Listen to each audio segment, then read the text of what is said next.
Hey guys! Okay, so we are doing chapter 8, and our group is going to talk to you today about promoting safety and preventing unintentional injuries. So, I wanted to show you guys here the CDC page.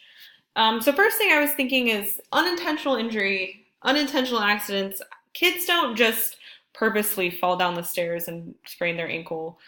Um, this is all things that can be prevented, and I think that's really important to consider when we talk about some of these statistics. So, our book says that 3.3 kids or teens die per day, and that between 0 to 19-year-olds, it is the leading cause of fatality.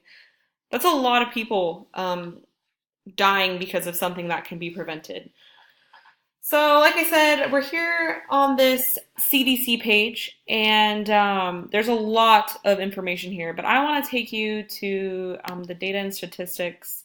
And like we talked about, and the book had some really great statistics, but if you're curious, there's even more important things here.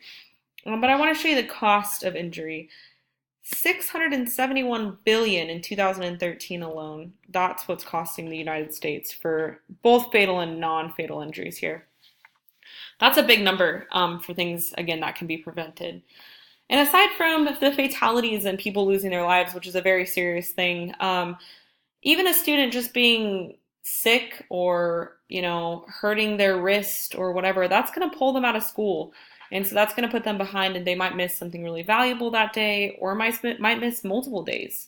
So aside from the serious note of the cost, and the fatalities. If students aren't in school, they can't learn. So that's an important thing also.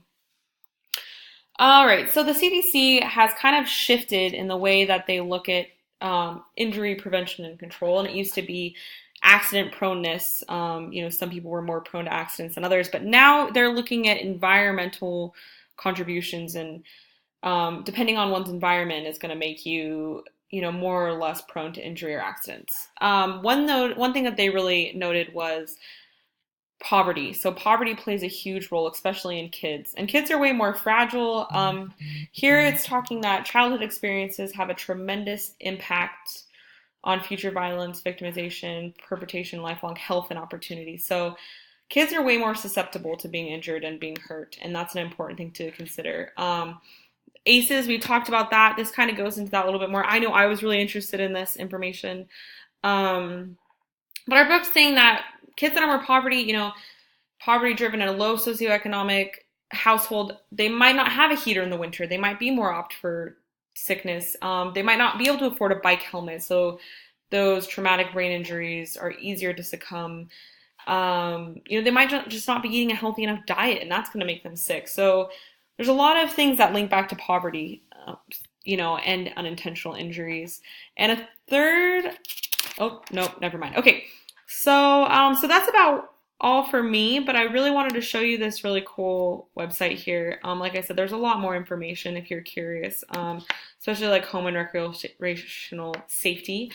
But my classmates are going to go further in depth in chapter 8, and I hope everyone has a great night.